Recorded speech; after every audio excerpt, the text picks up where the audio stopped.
balse waxaa la mamnuucay 6 saac wixii ka dambeeya in mooto ay shaqeyso dadkan waxaan u rajaynayaa inay guryahooda ku sugnaadaan muddada uu howlgalka socdo. Raxmaani Raxiim waxaan rabaa in maantay bulshada Soomaaliyeed guud ahaan kuwa jooga dalka iyo kuwa dibadda baan u soo bandhigo gabagabada wajigii koowaad ee howlgalkii Samakaab loogu maadaray ee uu fulinayay ciidanka booliiska Soomaaliyeed iyo ciidanka ammaanka. howlgalkaas oo lagu baxsan doono tuugada caadeysatay inay dhacaan hantida iyo u galaan bulshada Soomaaliyeed guryaha iyo kuwa u bareeray inay isticmaalaan waxyaabaha maandooriyaha kuwaas oo sababi kara in ay keenaan inay waxadaan. howlgalkaas oo qaybtiisii wajigiisa koowaad aan ku soo bandhignay saldhigga Hodan maantana aan joogno saldhigga Xamar Jajab oo ah bartii labaad ee howlgalka wajigiisa koowaad. waxaan jecelnahay bulshada Soomaaliyeed sida kaamirooyinkiina ay qabteenba inaan la wadaagno waxyaabihii muddadii gaabneed ee 72 saac warbixinteeda hore ilaa hadda waxa laga joogaa 72 saacadood ka badan ay ku jireen ciidanka booliiska Soomaaliyeed si loo soo afjaro nabad la'aanta ay caadeysteen kuwa maandooriyaha caba iyo kuwa caadeystay inay dadka dhacaanba. howlgalkan waxaa lagu soo qabtay sida idinkaba kaamirooyinkiina qaban karaan ilaa iyo 7 jawaan iyo ka badan oo xashiish ah qamri kor u dhaafaya ilaa iyo 100 sidoo kale xashiishka aan cadadiisu tirsi lahayn baangadooyin tooreeyo la caadeystay maalmahan dambe in bulshada lagu dhaco guryahoodana loo dhaco. sidoo kale waxaa halkan lagu hayaa tuugadii dhacaysay moobeelada kuwii waday bajaajada kuwii guryaha u boodayay qataarada jibinayay oo daraad ba ay soo bandhigeen miidiyaha qaybo kamid ah oo gacanta lagu soo dhigay oo hadda hortiina fadhiya. waxaan jecelnahay in awaamir badan oo howlgalka wajigiisa labaad oo bilaabanaya wajigii koowaad maanta halkaan ku xiran yahay wajigiisa labaad loo gudbi doona wajigaas oo keeni doona in aan lagu degdegin dib dambe inuu shakhsi wax dhaco. waxaan jecelnahay in 3 digniimoodna aan saxaafadda la wadaagno tuugadii qataarada jabsan jirtay xaafadaha dhici jiray qaybood ugu badan waa la soo afjaray waana la soo qabtay. sidoo kale tuugadii moobeelada dhici jiray ayagana waa la hayaa oo waa kuwan hortiina fadhiyaa. sidoo kale mootooyinkii wax dhici jiray oo intooda badan ayagana la hayo.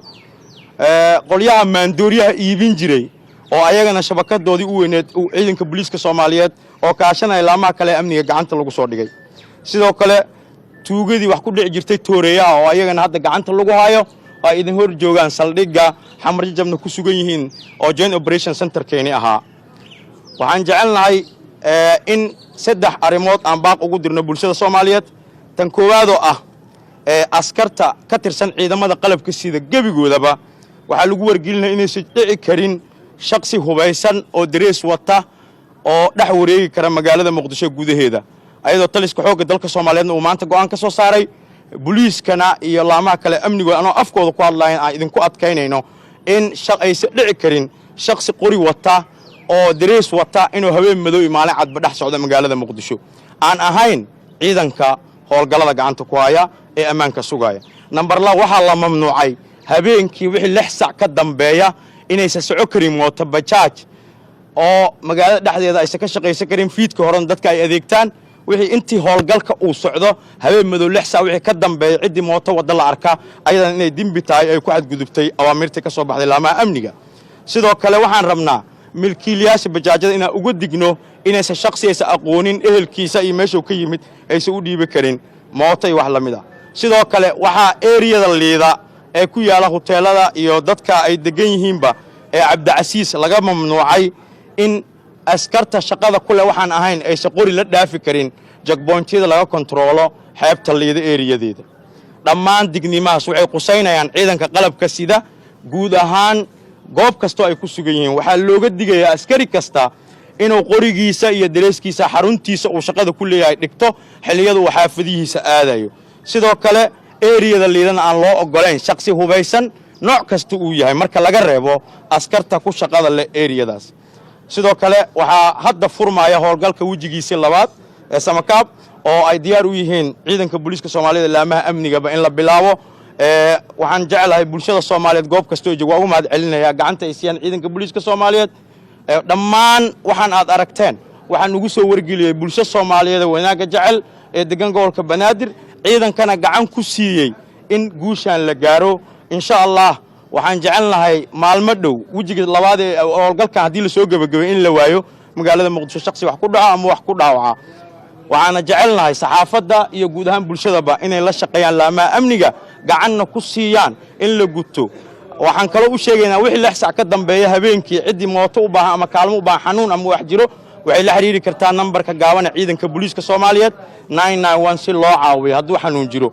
balse waxaa la mamnuucay la xsac wixii ka dambeeya in mooto ay shaqeyso dadkan waxaan u rajaynaynaa inay guryahooda ku sugnaadaan shirkadda Hormuud Telecom waxay macaamiisheeda u samaysay qiimo dhimis ballaaran xirmooyinka internetka iyo kaarka ku hadalka ee adeega Anfac Plus xirmada cusub ee 25 senti waxaa laga dhigay 400 MB iyo 10 daqiiqo oo ku hadalka gudaha ah halka xirmada 0.5 kana laga dhigay 850 MB iyo 30 daqiiqo oo ku hadalka gudaha ah xirmada $1 waxaa laga dhigay 2 GB oo internet data ah 100 daqiiqo oo ku hadalka gudaha ah iyo 50 fariin qoraaleed $2 waxaad ku heli kartaa 5 GB oo data ah 200 oo daqiiqo oo ku hadalka gudaha ah iyo 100 fariin qoraaleed $5 waxaad ku heli kartaa 12 GB 500 oo daqiiqo oo ku hadalka gudaha ah iyo 150 fariin qoraaleed $10 waxaad ku heli kartaa 28 GB oo internet data ah 1000 daqiiqo oo ku hadalka gudaha ah 2 daqiiqo oo dibadda ah iyo 300